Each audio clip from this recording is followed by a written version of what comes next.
अक्सर आपने देखा होगा सिगरेट्स के डिब्बे पर बड़े बड़े अक्षरों में लिखा होता है, सिगरेट सेहत के लिए हानिकारक है।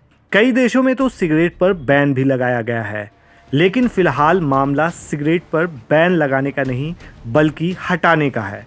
दरअसल न्यूजीलैंड में सरकार बदल गई है। सरकार बदलने के साथ ही न्यूजीलैंड की सरकार ने बड़ा फैसला लिया है। इस फैसले ने पूरी दुनिया को चौंका दिया है। चलिए समझते हैं पूरा मामला। नई सरकार के फैसले के मुताबिक न्यूजीलैंड ने तंबाकू सिगरेट पर लगा बैन हटा दिया है। न्यूजीलैंड में 2008 के बाद पैदा हुए लोगों को सिगरेट खरीदने पर मनाही थी। सरकार के इस फैसले ने लोगों को चौंका दिया है। कई हेल्थ एक्सपर्ट्स कहते हैं कि ये सार्वजनिक स्वास्थ्य को एक बड़ा झटका है। न्यूजीलैंड की पूर्व पीएम जेसिंडा ने 2022 में एक कानून लाया था, स्मोक फ्री एनवायरनमेंट कानून। इस कानून में कहा गया था कि 2008 के बाद जन्मे लोग स्मोकिंग से जुड़े उत्पाद नहीं खरीद पाएंगे। बताया जाता है कि इस कानून का मकसद उन नौजवानों को तंबाकू के सेवन से रोकना था जो कंटिन्यू इसकी गिरफ्त में चले जा रहे थे। कहा जाता है कि न्यूजीलैंड के पहले वाले फैसले से ब्रिटिश हुकूमत भी प्रभावित हुई थी।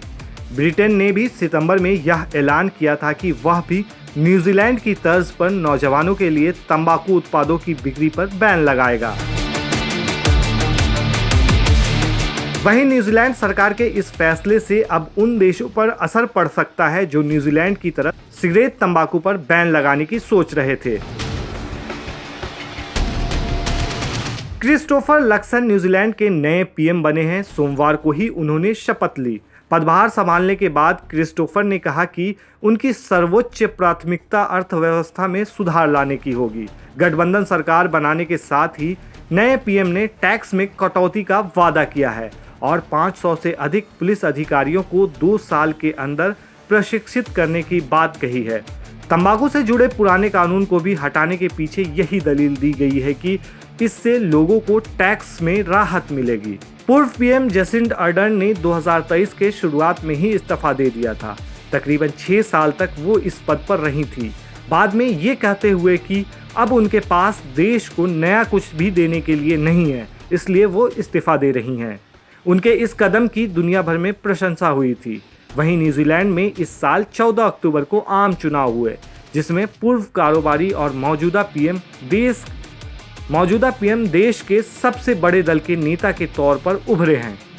वहीं अब देखने वाली बात यह है कि न्यूजीलैंड के इस चौंका देने वाले फैसले का दुनिया पर क्या असर पड़ता है।